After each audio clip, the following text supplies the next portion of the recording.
Welcome to another episode of Absolutely Fabulous. It's episode 43. Today we're talking crazy social food trends. And we're also going to be talking about Australia's new international tourism ad. Does it hit the mark? We're not international tourists, so we don't know. Doesn't stop us from giving our opinion, Gillian. We've got subscriber questions. Sorry, that's the topic. We've got agfab questions to answer this week, including subscription services and microplastics.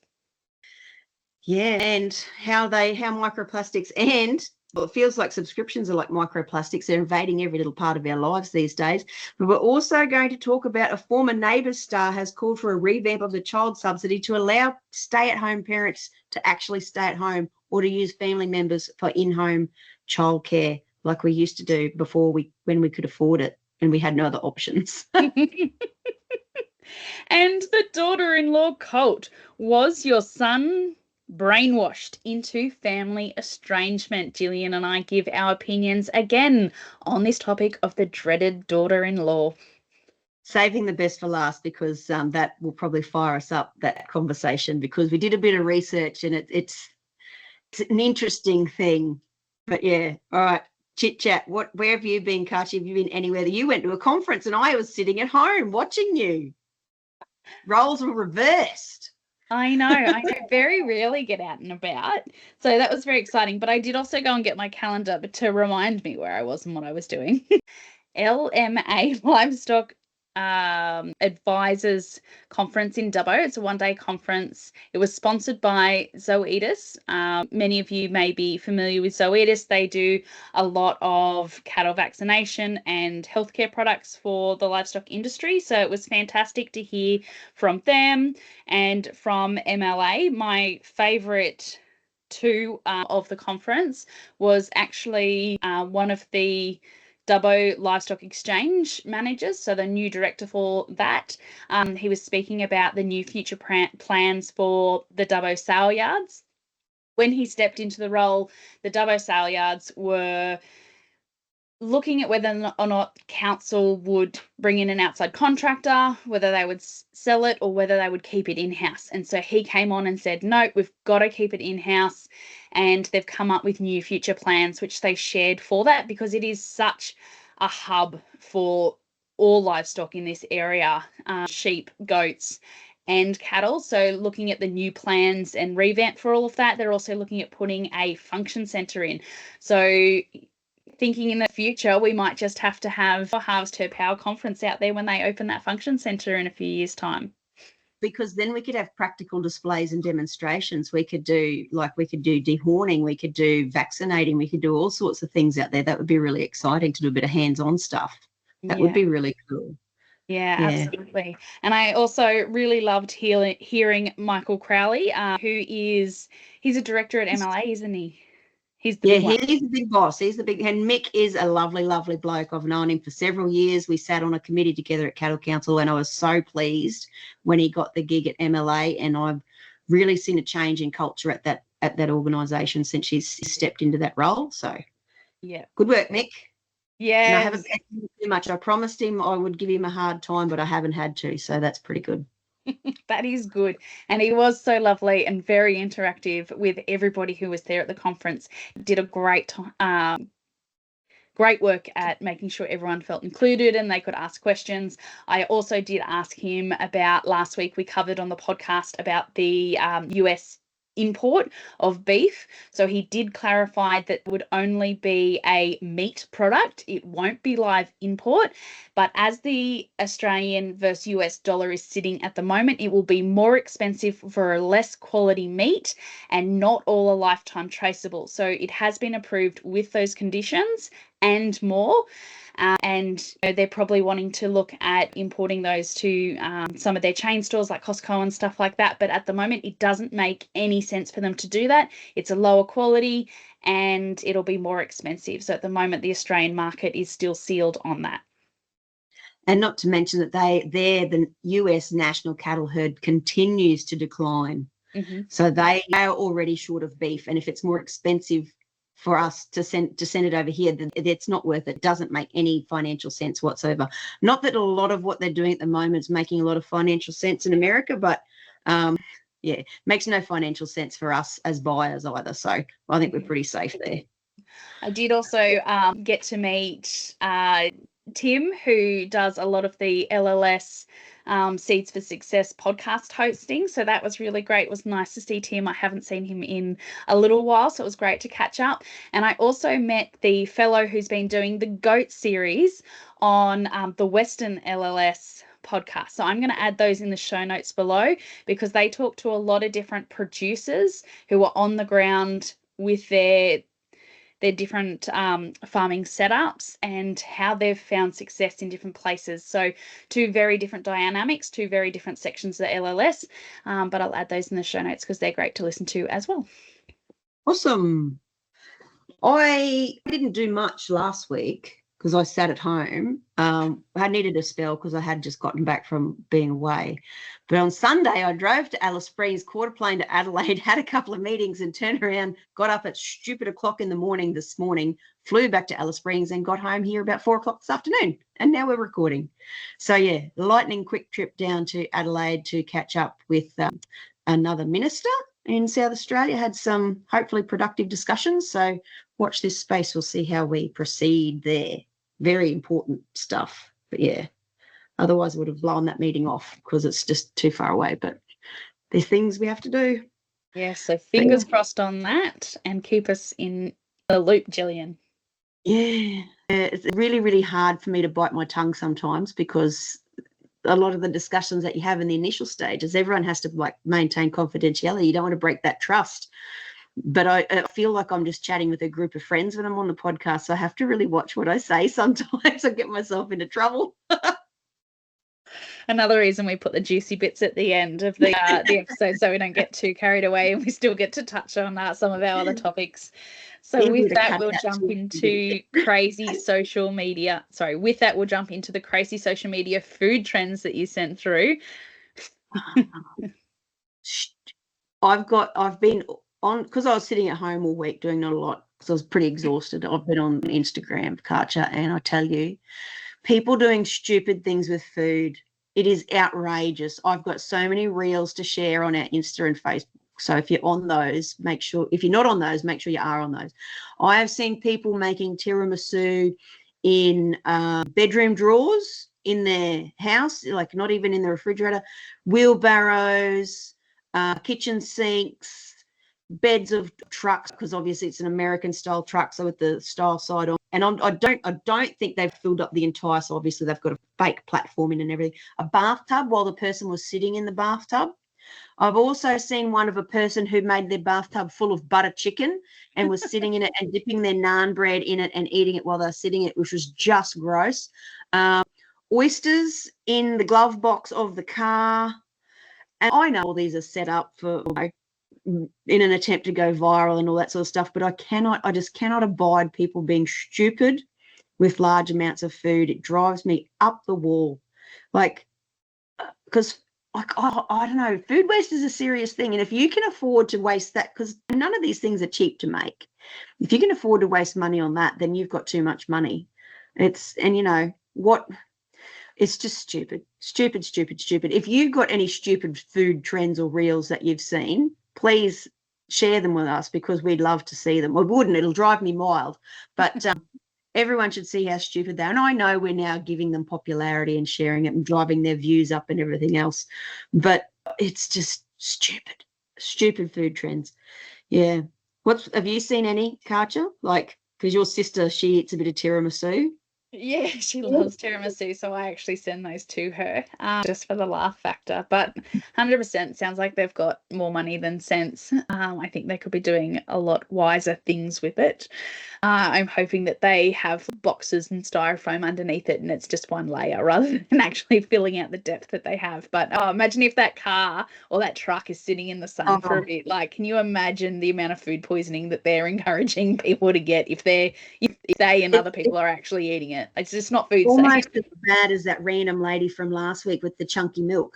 Yeah. That if she would have been, she would have been so cruel. And this is the thing about the internet, right? she's saying and saying something like, you can drink this and this and that, and you're sitting at home going, oh, well, she's done it, so it must be perfectly safe.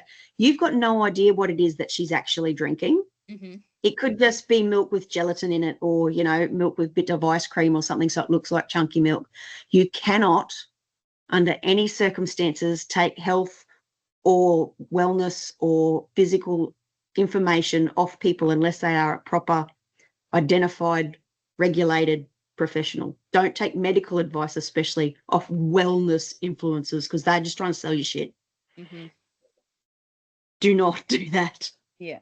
I think the most outrageous video I've seen at the moment is this lady who has this, like, it's advertised as like a healthy immune and energy boost for the morning, and she pulls out like the veggie crisper out of the fridge and she adds like several jars of sweetened dill pickles mixed to it, and then she also adds like multiple cans of energy drink and then some Gatorade to it, and she's like, oh, I just have a cup of this every morning and it gets me going, it's so healthy, it's so natural. I'm like, what?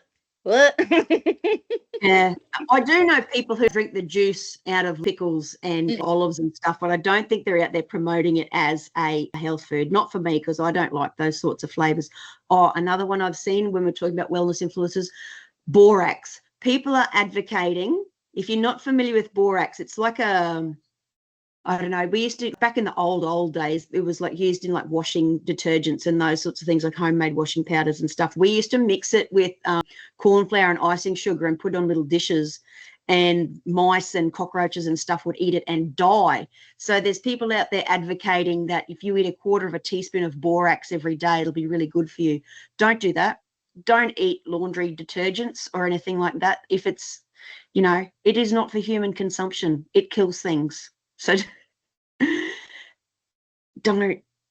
I'm glad you clarified what it was, because I'm sitting here going, what the hell is borax?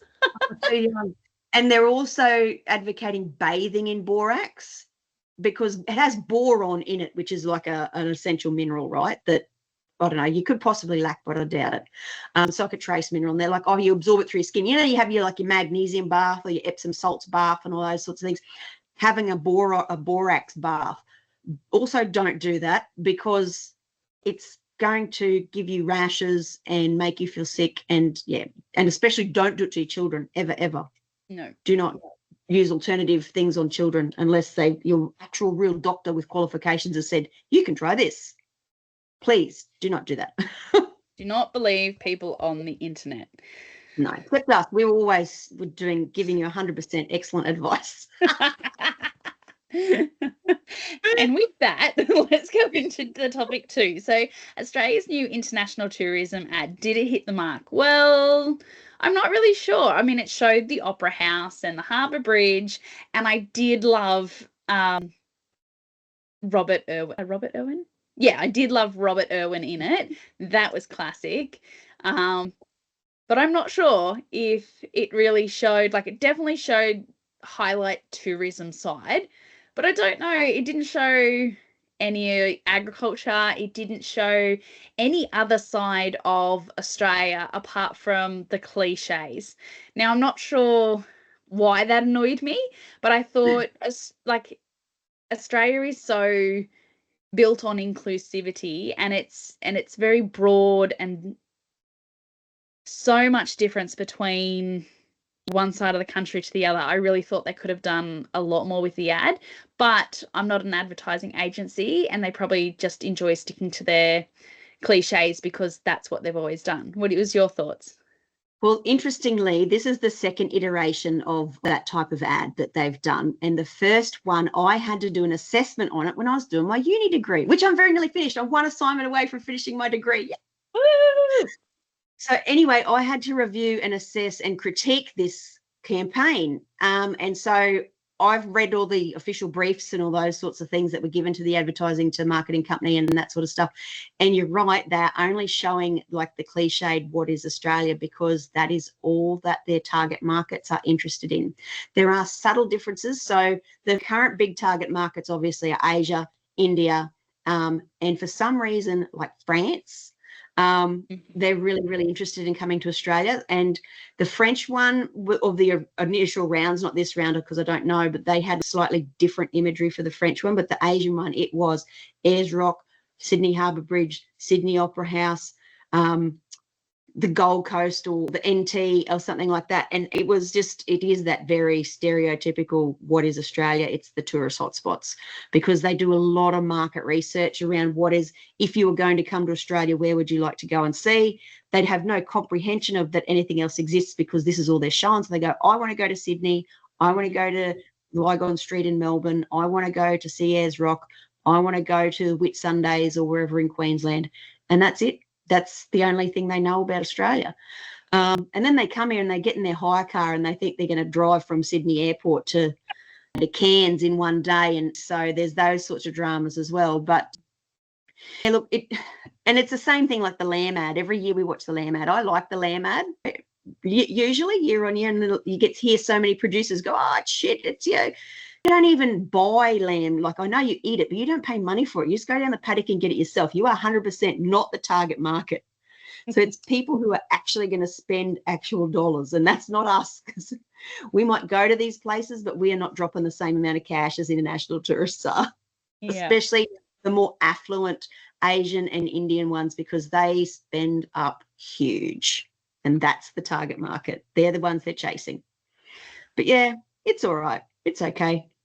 I'm not embarrassed by it, which is something. So it's you see a lot of advertising for Australia or for certain states, and you like go, oh, that's so embarrassing. It's pretty bland, but it can't be too outrageous, because then you come under too much criticism. And I think one of the things as Australians we don't appreciate is how our humour and stuff doesn't resonate with other countries. Yeah. We might think something is hilarious and it just goes over other people's heads, like over other cultures' heads, or they might actually find it quite insulting or offensive. So when you do target international audiences and markets with homegrown advertising, you have to be so careful about inadvertent references and those sorts of things.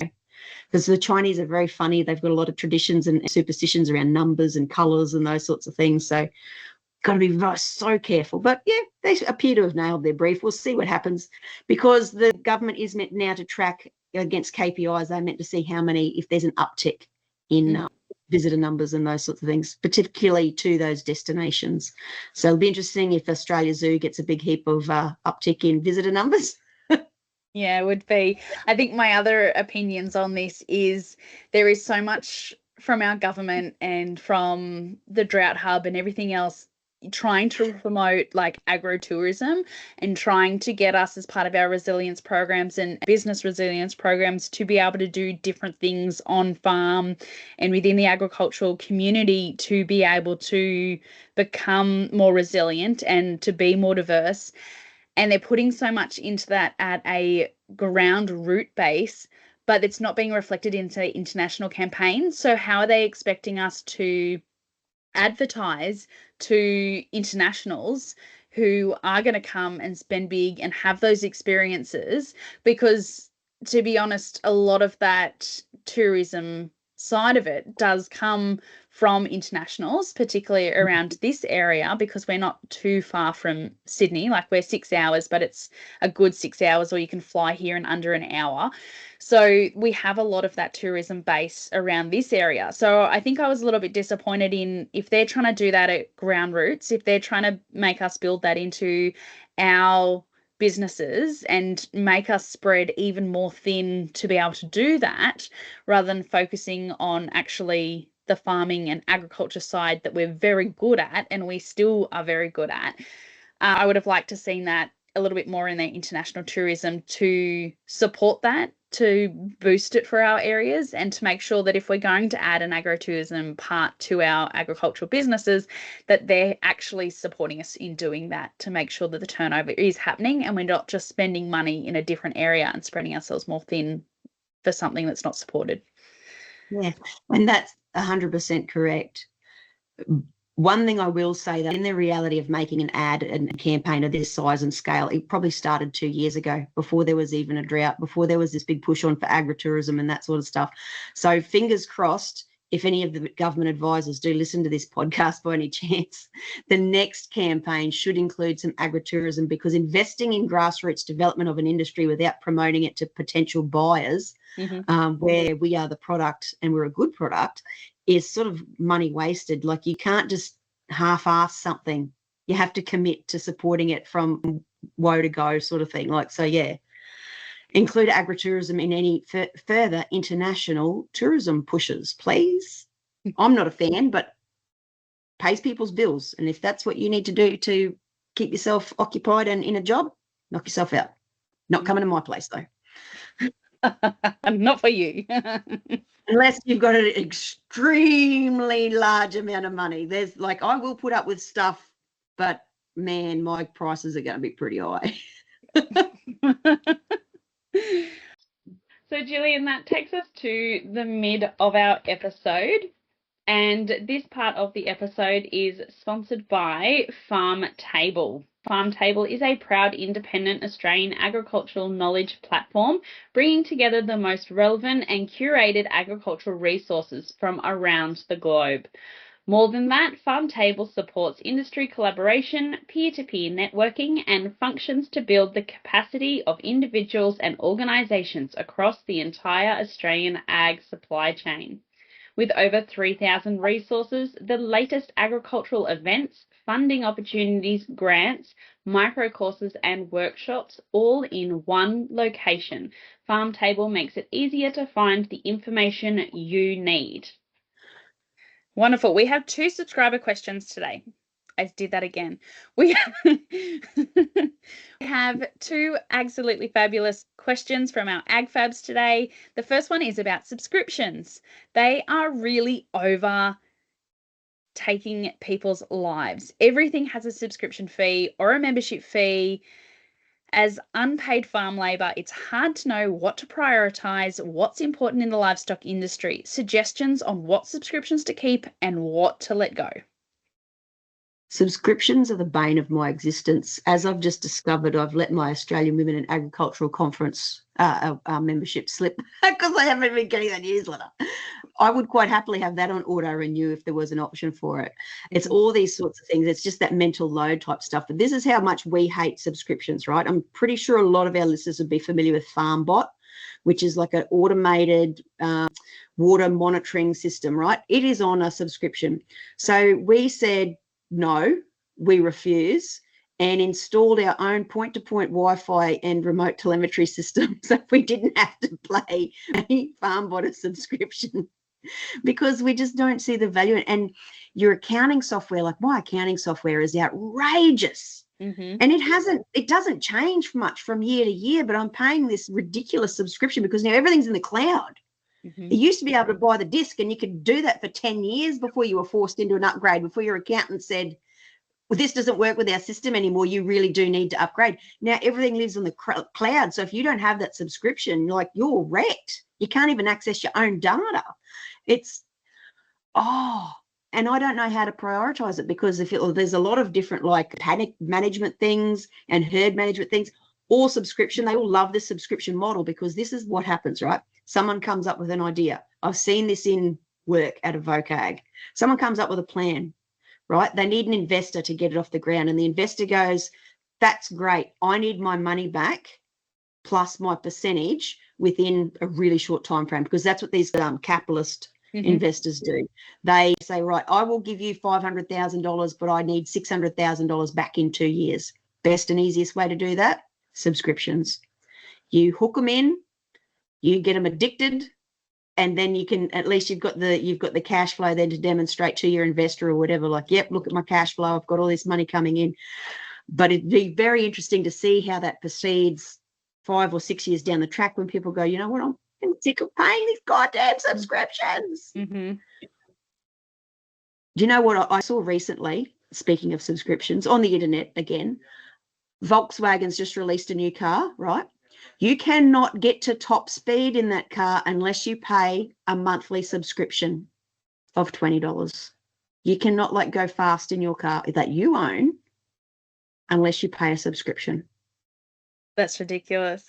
It's ludicrous. Ludicrous. I did also laugh, and if you're watching the video podcast, you would have watched me like double check my things.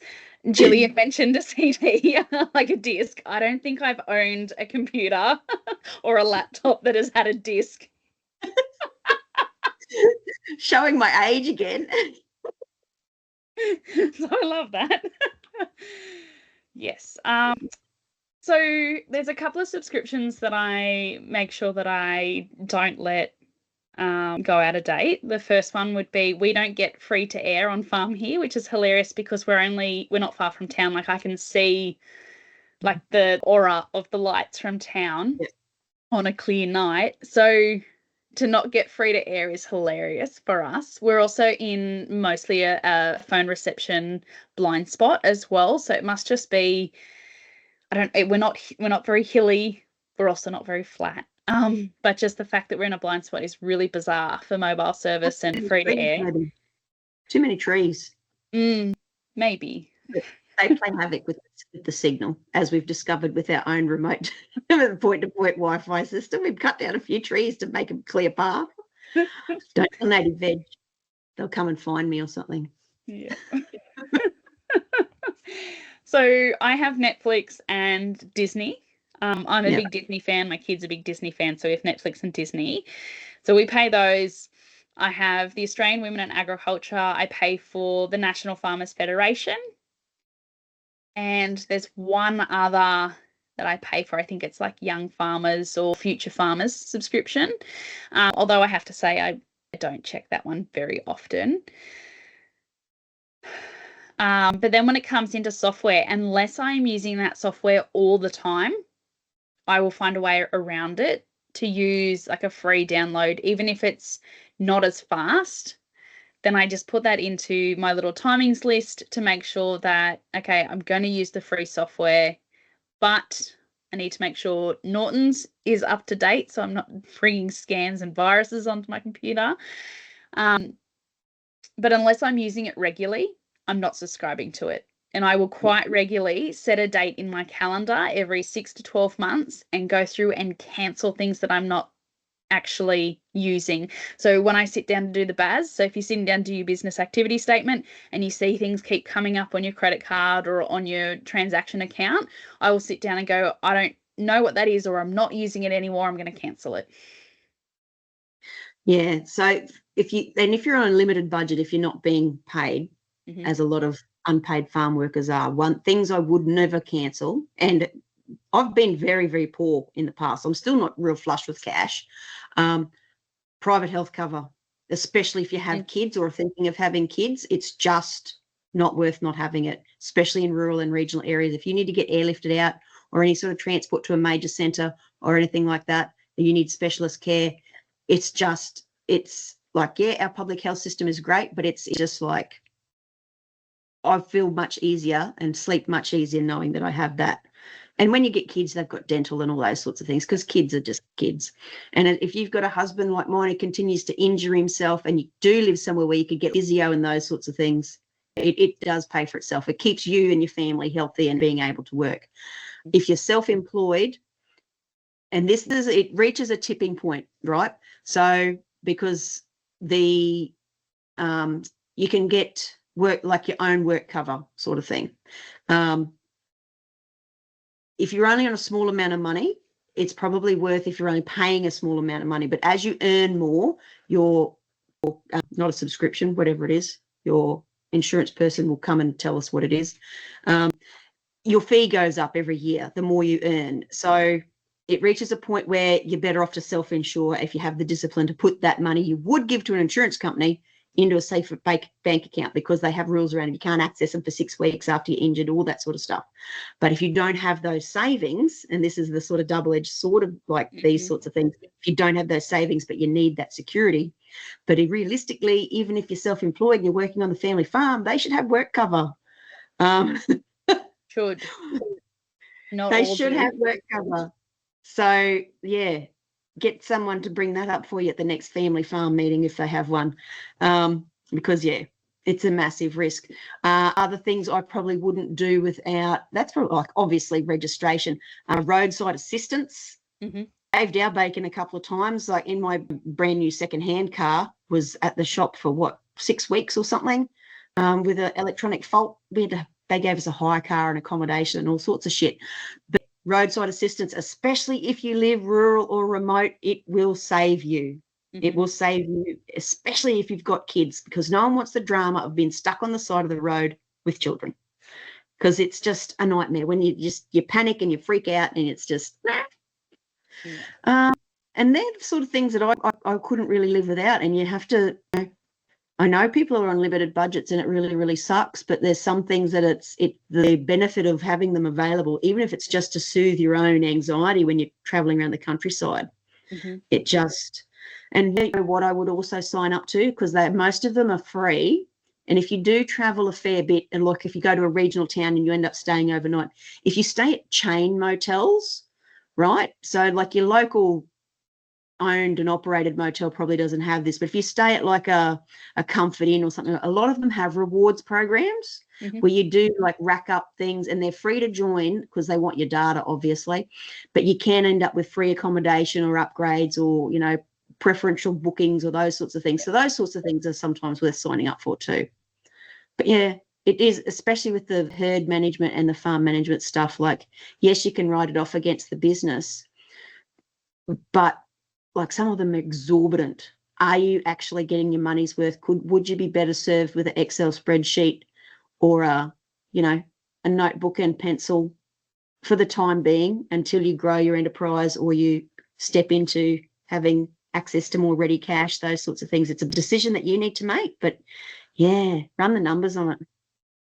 If you're not being paid and you don't have private health insurance, something else that you can do is go and check out your superannuation. So if you were employed previously to going on the farm and being unemployed, or even if you've taken time off to be a mum, what you can do is go and check out your superannuation. Sometimes it's better to do it before the change, but if you're looking at it now, go and have a look at your superannuation. Part of your superannuation should have not only your death insurance for if things get that dire, but it should also have an option for injuries, maiming, and there's another option on there as well. Permanent and total disability or something like that. Yeah, that's the one. It should give you some, but yeah, read the fine print very carefully, because not all super funds are created equal, and some of them are obviously going to try and shirk their responsibilities, because that's what insurance people do. But yeah, obviously insure your belongings, especially if you live in a fire or flood prone area. Please insure, even if you can't afford to, because I know insurance premiums are out of this world. If you can't afford to insure to the full amount, at least insure so you are not going to be left destitute and homeless, because that's the only other option realistically. Like, it's just and again, your own personal financial situation, weigh up the risks versus the rewards sort of thing. Look around your house. You can live without a TV, but you can't live without a fridge and a couple of beds. You can sit on a milk crate, but you can't sort of live without a freezer and a washing machine. So think about, if you need to budget, if you need to do those sorts of things, like look around and definitely insure your motor vehicle. Again, because if you live rural or remote, you're going to hit something, or something is going to hit you, or you're going to do a windscreen or whatever. But yeah. And I will back in what you said, Katja, about your state farming organisation. I know some of them are expensive. Queensland, I think, at AgForce has a very different pricing structure. But if you can't, have a look and explore their options, because even if you can only afford associate membership or something like that, it is worth joining just to find out what's going on, because they're a resource for you to use. You can ring them and ask them questions. A lot of them, as part of their membership package, provide HR support, and really good HR support. So yeah, they have access to pay rates and all those sorts of things. We'll work it out for you, all that sort of stuff, have pay calculators and timesheets and all that sort of stuff. So check out your local state farming organisation, see what they offer, see what their rates are, and if you can subscribe to that, definitely subscribe to that. They also have sponsors who are aligned with their programs and their values. So if you do subscribe to that, you quite often get discounted rates on other things or Power Pass. So if you are shopping at Bunnings or somewhere like that and you use Power Pass, it actually gives you a discount as well. So they've got multiple aspects to being a paid member for that. So if you're looking at your subscriptions and you're thinking, I need to let one of these go, what is multifaceted and what is going to support you and your business, but predominantly you in the future? As Gillian said, some things that we can't let go and we just have to find a way around it, which is easier said than done, but definitely make sure that it's working for you, you're not working for it. Yeah. And again, it comes down to being self-disciplined. If you're self-disciplined enough to take that amount, like say, for example, income protection insurance, if you can take your $200 a month that you would pay for that, but instead stash it in a bank account or a high interest earning account or something and not touch it until you need it, then by all means do that. Don't give your money away to an insurance company if you don't have to. But if you're going to look at that as like a Christmas fund or something like that, then that's probably not a great idea for you to do that. But yeah, all these, it's one of these things that I despise doing bookwork, but you have to sit down with a pencil and paper and figure out what's worth it. There are businesses which are multi-million-dollar asset businesses, particularly in the agriculture industry, where I know that people still use an Excel spreadsheet and send it to their accountant. Yes, it's a little bit more work for the accountant. Yes, they're probably going to charge you a little bit more for the end of the financial year for it. But if you don't want to pay a subscription for those services, you don't have to. An Excel sheet is perfectly fine. In most banks, whether it's CommBank or NAB or whoever it is, go onto your online banking. You can, in most cases, double check your situation, but in most cases, you can export into an Excel sheet. Yep, you just download your CSV file and plug it straight into your Excel spreadsheet. And the good thing about Excel is there's a lot of free templates around. Or you might have to do a few little tweaks and stuff, but there's a lot of free templates around. Or you could talk to our mate Carmen at AgriFocus and do one of her courses, and she's got templates as well that you can use. So invest in yourself, and see what else is out there. But Now, before we jump into our next AgFab question, I had some really exciting news to share from Mel, who is from Gondwana Macadamias. So this is a bit of sneak peek information that she has sent to us while we're recording, because it's not yet public. It will be public by the time this episode comes out. But we've talked about Gondwana Macadamias before, especially their face mist. Gondwana Macadamias sent Gillian and I a care package to trial out for some of their products. We wished them best wishes because they entered into the Australian and New Zealand Clean and Concise Awards for some of their products. And so Mel has let us know that they received a silver medal for the best muscle spray, and they also received the Macadamia Scrub silver runner-up best exfoliator. So that is amazing. Congratulations, Mel. What an achievement. Love to see little Aussie farm businesses kicking goals. That's incredible. That is incredible. Awesome. Amazing achievement. That's across Australia and New Zealand. So well done, Mel. That is so good. So yeah, maybe macadamias are better than cattle. I don't know. I'm not going to give it a try, but congratulations, the team at Gondwana Macadamias. You make an awesome product. So I'm really pleased to see you get an award for it. Oh, we've had some commentary on the Facebook, on your socials too. Everyone loves your haircut, Katja. They think it suits you very much. I might have to keep it. And they love the puppy, obviously, because everyone goes gooey for a brand new puppy dog.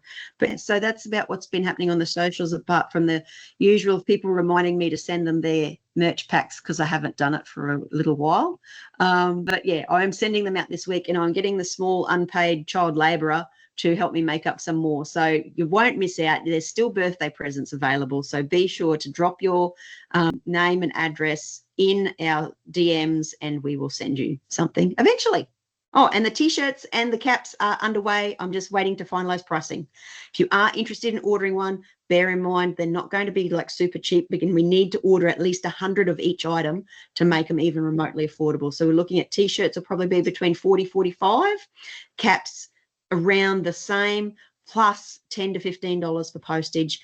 Don't have any control over the postage. Take it up the Australia Post. We all know they suck. We all know it's expensive. But yeah, they're coming soon. I'll put some prototypes up on the socials for you to look at. Absolutely. So with that, we're going to jump into the other AgFab question for this week. So we had an AgFab write in about microplastics. Do you know, I was watching again on the internet last week.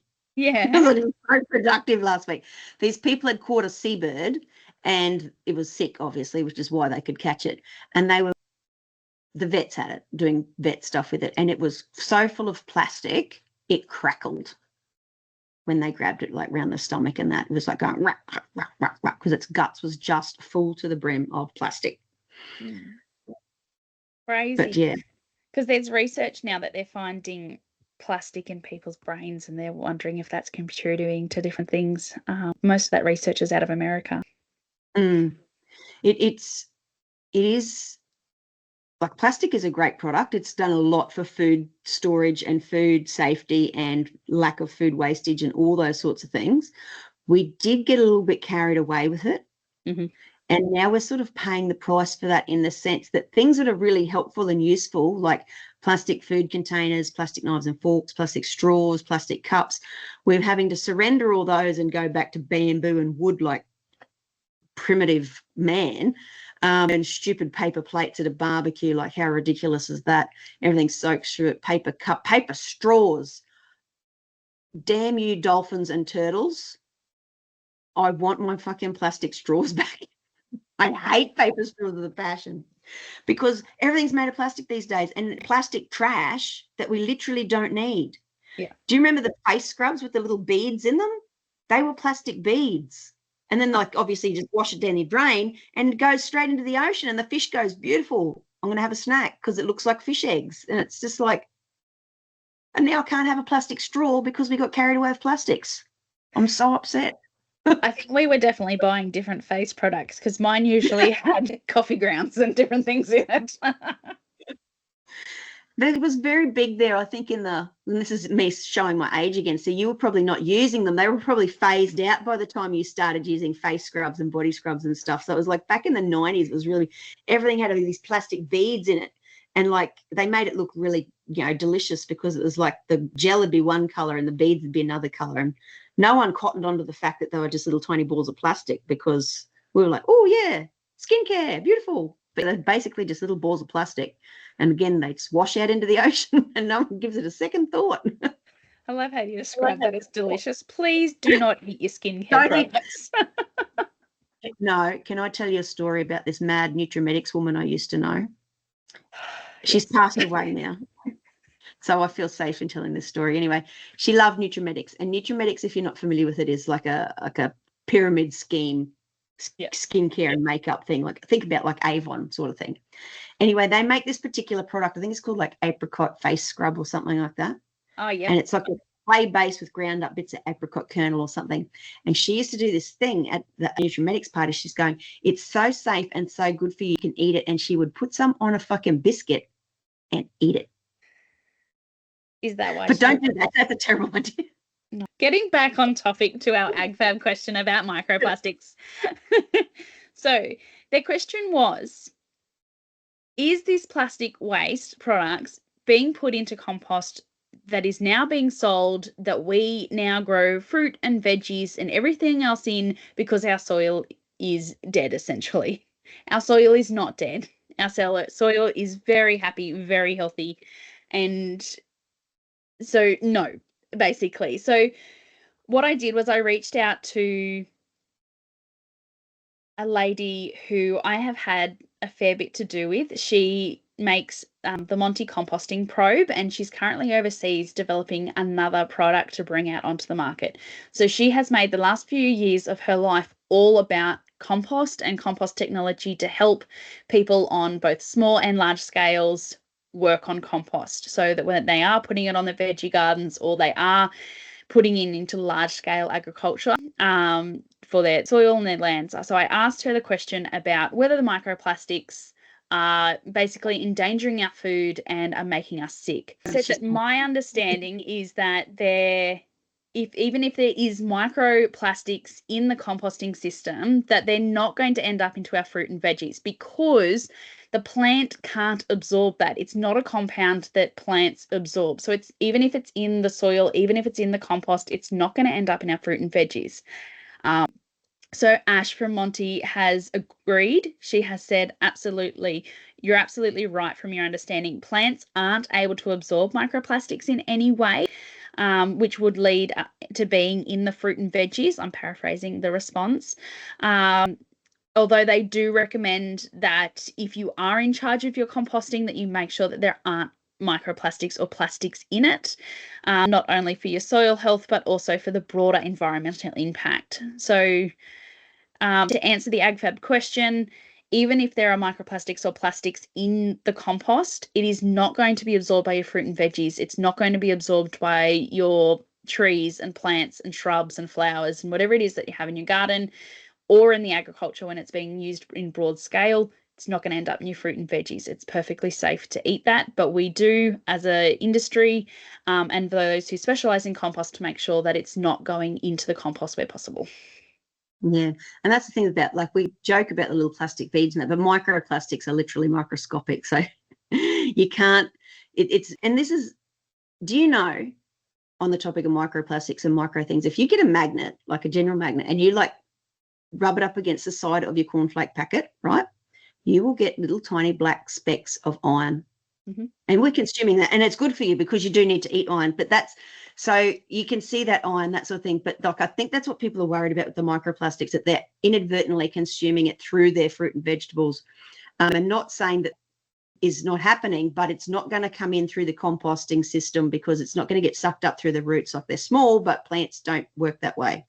And then like be in the cells of the plant and those sorts of things. So yeah, you can probably eat them, and you're probably eating them in, I don't know, if you're finding them in people's bodies, like you're probably eating them out of like fish, wild caught fish, maybe. I don't know. That's another thing for us to investigate, where the microplastics in our bodies are actually coming from. Do you want to know a fun fact? Yes, please tell me. Because we know I have a very eclectic skill range set. So I actually have studied and am a certified tea blender, and I did have my own tea company for 5 years. So what's something that, and I specialized in loose leaf tea. So what's something that people don't realize is that your tea bags, especially the low quality cheap ones, are actually lined in plastic. So if you're worried about, from, I'm drinking it in my cup of tea every morning. So if you're worried about making changes for microplastics, get rid of the tea bags, change to either loose leaf or silk teas, but also stop wrapping your food in it. If you're going to wrap your food in it and microwave it, you can get microplastics that way. If you are really wanting to go down to the nitty-gritty in removing microplastics from your diet, then you need to make sure you're not having Chinese containers, you're not having plastic containers, you're going back to the old school glass or porcelain containers, and you're using beeswax wraps, which you can either buy or make at home. It's just a piece of fabric, and you get the wax and you melt it down and you put it over the fabric, and that'll make it seal and stay on whatever bowl or dish that you are putting in and out of the fridge. You know what? I think I'd just rather die of microplastics. That sounds too much like hard work. I'll just die, thanks. Giving back my plastic straws, I don't care. And my plastic spoons for my ice cream. I don't want it to suck on a piece of soggy old wood. Giving back my plastic spoons and my plastic straws. So I'm also the type of person who loves having a party, and I love a barbecue. So what I do is I actually go down to my local op shops, because people, when they move, don't want to travel these days with these items, whether it's cutlery or plates or cups. And so I just go down to the local op shops and I will buy their plates and their extra cutlery. So when it comes to having a party, or a barbecue, I just pull out the extra plates and the extra cups because it doesn't have to match. It can be mix match, and the same as the cutlery. I would prefer to eat with proper cutlery than to be buying plastic stuff or paper stuff that's just not going to work and everyone's going to have a grumble. I would prefer to pay the extra couple of cents to have plates, and then I just store them in a crate. You might not remember this because you're too young, but back in the day, when before we had plastic plates and we only had paper plates, every barbecue used to have these little cane plates, and you put your paper plate in the cane plate, and then you put your food on your plate so your plate gave you a bit of structural integrity and those sorts of things. So yeah, I don't know, maybe we need to go. I don't want to go. I don't know how to have parties anyway, but I just want my straws back and my plastic spoons for my ice creams. Other than that, I don't really care. I'll die. I don't care. So with that, worried about it. There's plenty of information out there about how to eliminate plastics from your household. Yeah, absolutely. So let's jump into topic 3, because we are probably going to run a little bit longer than we usually do, but we do like a good chat and we haven't even got to the really good topic yet. We haven't even got to the new one yet. So a former Neighbours star has called for a revamp of childcare subsidies to allow to stay at home as parents. I think this makes perfect sense. If you can get a childcare subsidy for sending your kids to a daycare, to a preschool, then why can't you get it for looking after your kids at home? I think this makes perfect sense, particularly when we're talking about vulnerable women, either in the lower socioeconomical size of the economy, or whether we're looking at unpaid farm wives and unpaid farm offsiders who are traveling to rural and remote areas for, say, their partner's work, and they become the primary carer of the kids. I think it's great that we've got, I guess you could call them celebrities, coming on board to raise this. Hopefully it will raise the profile of this, but this is nothing new. This is something that even the women in agriculture have been fighting since their foundation, which they just celebrated, was it 40 years? Something like that. Yeah, it's been a long time. And this is a no-brainer. So for those of you who don't know, I used to be the chair of a remote childcare organisation, and I can tell you right now the childcare subsidy is a scam designed to prop up corporate childcare centres. That's why they give it to the centre, not to the parents. Because if the parents had discretionary spending over it, a lot of people would say, hey, I'm getting this money. I don't need to send my child to childcare because I'm going to stay at home because now we can afford to. And all those childcare centres, those big corporates, those Good Starts and Happy Hands, whatever the hell they're called, would close down. And do you know why it was in the government's vested interest to keep those childcare centres open? Because Peter Dutton owns a lot of real estate, and guess what's in those buildings? Childcare centres. So that is why when the government restructured the childcare subsidy, it went directly to the centre and not to the parents. And it nearly crippled community childcare centres because they largely, because that's what we were run by a volunteer board. We provided care in other people's homes, and it nearly crippled us because of the absolute shitfuckery that is involved in the childcare subsidy these days.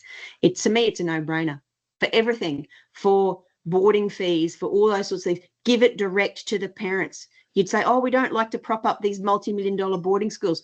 Don't give them multi-million dollars. Find the parents who need that money to send their kids to school and give the money to them. There might be some people who abuse it because that's going to happen regardless. 99% of people are going to go, I'm going to stay at home. I'm going to pay Nana. I'm going to, do a blend of centre care and home care. I'm going to be able to pay my bills and stay at home. I don't have to go to work. I can raise my own children, because it's another thing that conservatives like to, you're going to stay at home and raise your own children. We can't afford to. And in some place, in my case, I could have paid a govy. It's just give the money to the parents.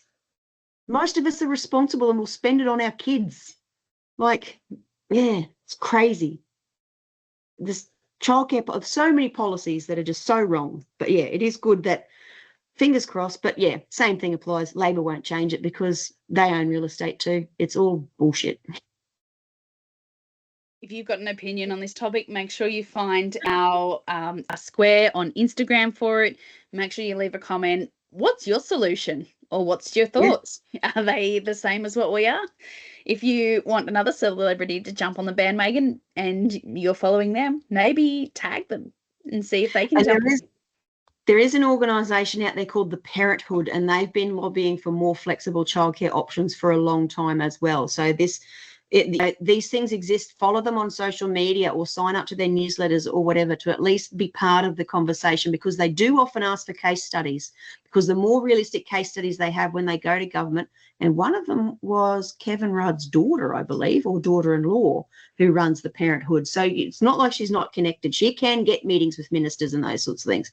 So share your stories, share your data and your information, make sure your voice is heard. And we may, fingers crossed, in about 20 years' time when it's your grandkids' turn, or get childcare payment paid directly to us and not to childcare centres. 100%. Yeah.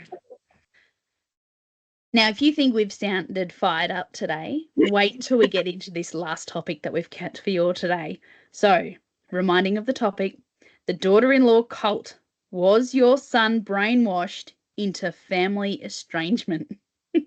Gillian, I'm going to let you take the forefront for this. This came from an agfabber, and they wanted to know, is daughter-in-law syndrome a real thing? And so obviously, being very research orientated, I Googled it and I got some AI nonsense spat out at me. But anyway, so it is acknowledged, and as it is not it's obviously not a clinical mental illness or psychological condition or psychiatric disorder, but it is acknowledged as that's how some people do phrase it. And we've had some pretty horrific things said, that things people have done to their daughter-in-laws. And I think this is the interesting thing about some of the stories I've received most recently, is we often think it's the mother-in-law and the daughter-in-law. I was told a story about the father-in-law shooting the daughter-in-law's dog. And admittedly, she said, yes, it was chasing stock, but she was new to the farm. And we all know, and if you don't come from a rural background, you don't know what the unwritten rule is. The unwritten rule is if a dog is caught chasing stock, it will be shot on sight. Mm-hmm. So she didn't get that sort of induction into the family. It was chasing stock. She wasn't given the opportunity to be told, if it chases the stock again, I'll shoot it. Make sure you keep it on the chain. She was not given that opportunity. She also wasn't told to keep it chained up, because if it chases the stock, I'll shoot it. It was shot and deposited in her front yard.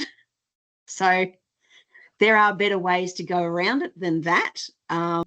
So the father-in-law pulled off that little maneuver. I've had stories about father-in-laws stalking the daughter-in-law just to see what she's up to, try and catch her doing something inappropriate.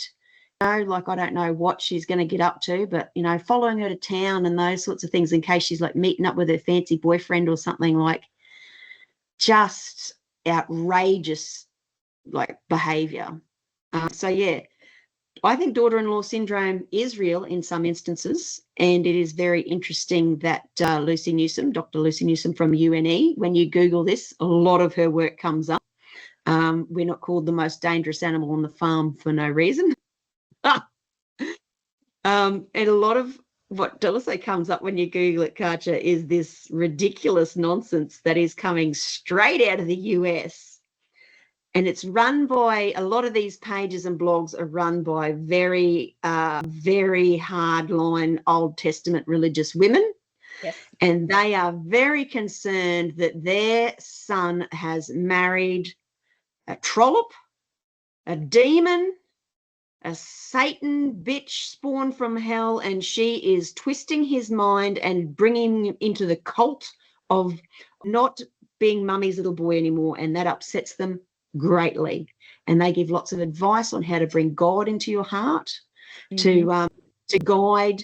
So the biggest thing that upsets these women, I think, is that the daughter-in-laws are fully functioning humans who don't require their husband's permission to exist, because it's God puts the husband at the head of the household, so he has to have the final say. But I think what's missing, apart from the fact that a lot of these people are bonkers, is that when you're in a dysfunctional relationship, right, not just a romantic relationship, but with your family and those sorts of things, and then an external person comes along and goes to you, that shit is not normal. That's actually abuse. that's actually really fucking weird.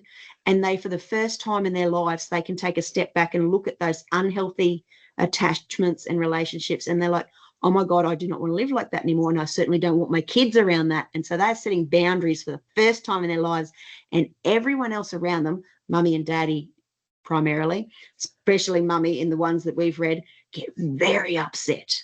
And they can't comprehend that for their little boy is actually making these decisions. It must be that demon woman who's come to lead him from God's righteous path into sin and treachery, to disrespect his mother, that he doesn't want her to be weird and cruel anymore. And that's about it. But yeah, they're pretty keen to get out there and say all terrible things about the daughter-in-law. Yeah, absolutely. That was one of the main things that stood out to me for all of this. And yeah, you hit the nail on the head. Like when I was reading through it, and particularly this lady we'll try and share her article, but she goes right into the birth of a baby is a common time for a daughter-in-law to start talking more about boundaries. You might find your son and your daughter-in-law becoming more distant and and making more demands on their family unit. Some of this can be normal, some of it can be healthy, but not in the daughter-in-law stance. Yeah. And this is like, when you see people who have relationships that have broken down between themselves and their parents, right? Think about how outrageous that parent's behavior must be, because that's not a bond you sever willingly or easily. Like, because at the end of the day, they're still your parents. And even myself, I put up with some of the most outrageous shit from my parents, because they're not bad people, but like if they were strangers, like if they weren't related to me, you'd be like, nah. And I'm sure we all have moments like that with our families. This is like, because they're your family, they do not accept boundaries and those sorts of things, because one, they don't even know they exist because they're raised differently in different eras and have different perceptions about things. And two, they raised you up, and there's like a connection there. So if you sever that connection for the good of your own little unique family unit, then think about how outrageous that behavior must have been, because it's not something you do lightly, because you run the risk of cutting off your siblings, your other extended family members, those sorts of things, because it might look really good from the outside, might look like happy homes, everyone's going to church on Sunday and being great friends, but you don't know what's happening behind those doors. So yeah, don't rush to judge people either, because you don't know what's actually happened to bring about those circumstances. So yeah, and it's, stories about you come home from shopping and mum-in-law's in the kitchen cleaning up because you don't keep house good enough, rewashing and hanging the washing because you didn't hang it right, like missing mail. You hear where these daughter-in-laws, particularly if they're rural and remote, you hear about them getting PO boxes because all of a sudden their mail starts getting missing, or it starts turning up opened because it was confused with it being somebody else's. Oh, we have the same similar initials, or I didn't read the name on it, so I've just opened your mail. I didn't mean to. Did you not mean to? Like, this is a real thing happening to real people. Lucy's research paper, and we've covered before on the podcast, probably about 12 months ago. It was one of our first articles we covered. I am so grateful that she is doing research into this, and there is now data and not just anecdotal evidence backing this up. So I'm going to try and link that in the show notes as well, because it's a really fascinating read. It backs up that it's not just the daughter-in-law. So we lost a little bit internet connection then temporarily. So this is a segment I've re-recorded, and it jumped back into insert into the podcast episode that Gillian and I have recorded. So I did post that we were going to be covering this topic over on socials, and we've got a few comments. So let's start with the LinkedIn post, and then we will jump over to the personal farmer's wife private group. So the first thing when we posted that this was going to be a topic we were covering, Lucy Newsom from the University of New England, whose research paper that we covered about 12 months ago, I think it was episode 1 or 2, I'll relink it in the show notes. Straight away, she's commented, yes, guys, you need to talk about this research. You need to talk about this paper. So I let Lucy know that we have covered it on the podcast before. And she did come on after that and say that Gillian and I are better at doing the pre-prescribed readings than most of her students. So I would probably agree with that when it comes to research papers on topics like this that we're covering on the podcast. We love to deep dive into the research, the data, the statistics, and have our opinion on that. Ben Law's the financial bloke. So I have been on his podcast before as well, talking about boundaries. So this is a beautiful round circle moment. So he commented, and I'll paraphrase this, that it's definitely an interesting topic. He sees it a lot when he goes both, he sees it a lot. And when it goes both well and also poorly, it's the personal character of the daughter-in-law and the parents-in-law that goes a long way to explaining the problems or the success that you can have. And if we take that over to the private page where we posted on this as well, communication and compromise was on everybody's list. It cannot be one directional. It cannot be the daughter-in-law making all the changes, all the compromises, all of that, and not just assuming that she's got the knowledge. We talk about this all the time, and I talk about on the Ultimate Farm Wife as well, that assumption of knowledge that you're supposed to have about this area or this farm or this family history.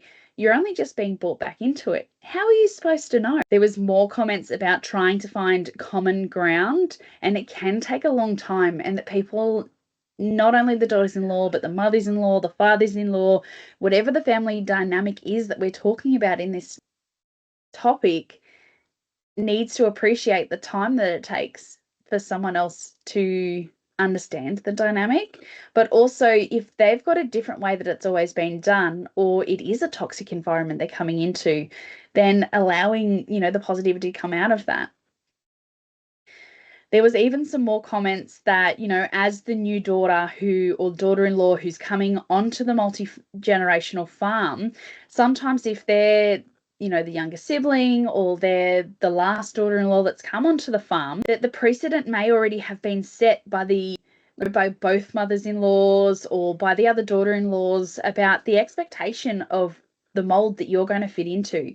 And if they are making plans based on no input from you, no approval on the outcome from you, then you do not have to accept it. You do not have to say, this is okay with me, and just go along with it. A plan or a perception that is made without your approval and without your input is not a perception you have to live up to. Find what works for you, find what works to your husband, find what works for your little family unit within that. Another opinion from me is it comes down to communication, because how many times do we hear that this could have been sorted with a good introduction to the farm or a good introduction to the household? Or if you don't know these unspoken rules, if you haven't lived in this community before, if you've kind of grown up in a city block and you've all of a sudden come out to rural and remote Australia, whether you're on the farm or whether you're in the town, there is so many unspoken rules of a community that you will only absorb over time, because those who are living in that community, who are living on that farm, for them it's 100% normal that this goes on, because a lot of them may not have actually left the community or traveled abroad or done different education or had other people from different backgrounds come into their community to say this is not right, this is not normal. And also workplace with workplace rules. yes That's the big thing they struggle with, is like in any other workplace that would be, hey, straight to HR, instant dismissal before the courts. Because it's a family farm, it's like, we always get into a punch up when we're drafting cattle. That's just normal. We've done that for years. You should have heard the time Dad took me out behind the shed and flogged me with a cricket bat, and everyone just goes, ha ha ha, like that's completely normal state of affairs. Let me tell you about the time Dad flogged me with the polypipe. One of my topic this year, for next year's Halves Her Power conference is boundary setting, because it is something that I work on quite a lot with some of the ladies from behind the Ultimate Farm Wife behind the scenes. It's something that I've been interviewed on before. So Ben Laws, I've been on his podcast talking about boundaries. Katie and Eileen from the Barnyard Language, I've been on theirs talking about boundaries as well. So very happy to be bringing that to the Harvest Her Power conference next year in February. Boundary setting can be used to create better communication in some stances. It is sometimes easier to deal with expectations that everyone is across. If you are putting in a boundary that's never been there before because your mum and dad have always called up and said, we're up, we're ready, we're going, we'll meet you down at the stockyards, but there hasn't been a boundary set or a conversation had about what time it is to get up in the morning, and all of a sudden you're getting out of bed and you're late and you're rushed and you're hitting that high cortisol level straight off the bat in the morning, need to be having those conversations. And, that poor girl and her dog, how heartbreaking. Why would she want to stay? Why would she want to have a relationship with them if that's the way she's going to be treated? Marriage. So that's to set the tone for the entire relationship, because I don't agree with dogs chasing stock, and if you could call the dog off and you could take it home and chain it up and say that's their first and only offense, get rid of it, chain it up, make sure it never happens again. If it happens again, I will shoot it, as long as everyone's clear. But just to do it off the bat like that, and it's not like they didn't know it was their dog. Nah, it was deliberate. But anyway. If you're in a situation where you're under some form of abuse, whether it's financial abuse, domestic abuse, or you're putting these boundaries into place and you feel like you need more support, if you are in a business, you can contact EAPS, you can contact a counselling service. If you are wanting to put in those boundaries and you know that you'll come up with some sort of, especially if you're going no contact and you're going to come up against that clash with your in-laws, seek support first, set yourself up for success that way, and then continue to place your boundaries. I've had a great interview with Natasha Yarrington, who calls out narcissism in family farming businesses, but from a perfectly healed, I've come through the end, silver lining version, not a nasty perspective. So if you want to head across to the Ultimate Farm Wife and listen to those interviews, she has some really helpful advice on that as well. Yep. And at all times, if you don't feel safe and if you're not getting the support you need from your partner, it's going to sound really bad, but pack your shit. Don't stay where don't feel safe, especially if there's kids involved.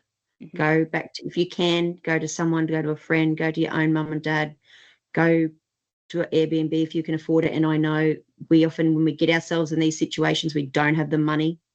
Yep.